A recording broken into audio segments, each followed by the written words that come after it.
আসসালামু আলাইকুম প্রিয় দর্শক, যুগ যুগ থেকে আল্লাহ তাআলার কাছে আমরা কিছু চাইলে অবশ্যই কোনো না কোনো ভাবে পূরণ করে থাকেন। যেমন মরিয়ম চেয়েছিলেন আল্লাহর কাছে সেজদায় লুটে আমি বিশ্ব নবীর মা হব, কিন্তু কোনো না কোনো ভাবে আল্লাহ তাআলা তাকে এই স্বপ্ন পূরণ করেছেন, কিন্তু বিশ্ব নবীর মা হতে পারেন নাই। কেমন করে সেটাই তোমাদের সাথে গল্প করব। আসলে মরিয়ম একদিন স্বপ্নে দেখেন যে আমাদের দোজাহানের বাচ্চা বিশ্বনবী আসবে আব্দুল্লাহ যাকে বিয়ে করবে তার গর্বে। তখন থেকে আব্দুল্লাহকে ভীষণ ভালোবাসতে থাকে বিশ্বনবীর মা হওয়ার লোভে। তখন একদিন হঠাৎ করেই আব্দুল্লাহ মদিনায় গিয়ে বিয়ে করে নিয়ে আসে। তখন সে খুবই মন খারাপ এবং আল্লাহর কাছে কান্না করতে লাগে যে আল্লাহ তাআলা, তুমি আমাকে বিশ্বনবীর মা হতে দিলে না। তখন আব্দুল্লাহ যদি আমার হতো তাহলে আমি বিশ্বনবীর মা হতে পারতাম, এই আক্ষেপ নিয়েই তো ইতিমধ্যে উনি মসজিদ পরিষ্কার পরিচ্ছন্নতার কাজ করতেন।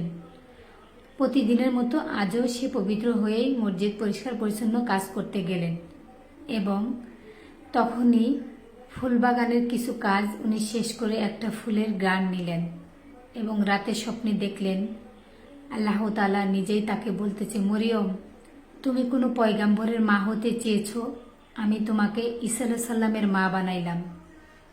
তখন হাসতে হাসতে মরিয়ম খুশি আনন্দে ভরে গেলেন, কিন্তু ভাবলেন না যে এই সন্তানের পিতা কে হবে। এই কথা চিন্তা করে সে এখান থেকে গহীন জঙ্গলে চলে যায়। সেখানেই পুত্র ঈসা নবীকে জন্মগ্রহণ করে এবং এখানেই বড় হতে লাগে, দুই মা ছেলে। তো একদিন অনেক বড় হয়ে গেছে, 15-16 বছর বয়স হয়ে গেছে, যেহেতু একদমই বড়। তখন সে বলল, আমার তো বয়স হয়ে গেছে বাবা, কয়েকটা ফল নিয়ে আসো, আমি এখন একটু ফল খেতে চাই। তখন মায়ের জন্য ফল আনতে চলে গেলেন বাগানে। তখনই জিবরাইল আলাইহিস সালাম এসে মরিয়মকে তার মৃত্যুর কথা বললেন যে এক্ষুনি তোমাকে মৃত্যুবরণ করতে হবে, আল্লাহ তাআলার আদেশ। আসলেই এইভাবেই মরিয়ম সেখানে ছেলেকে কিছু না বলে আল্লাহর কাছে প্রাণ দিয়ে দিলেন। এইভাবেই আল্লাহ তাআলা যুগ যুগ ধরে সবার মনের কামনা একভাবে না একভাবে পূরণ করেন। সেই থেকেই কিন্তু আমাদের যুগে চলে এসছে আমরা যাকে চাই তাকে পাই না। আসলে আল্লাহ তাআলা যাকে নির্দিষ্ট করে রেখেছেন তাকে নিয়ে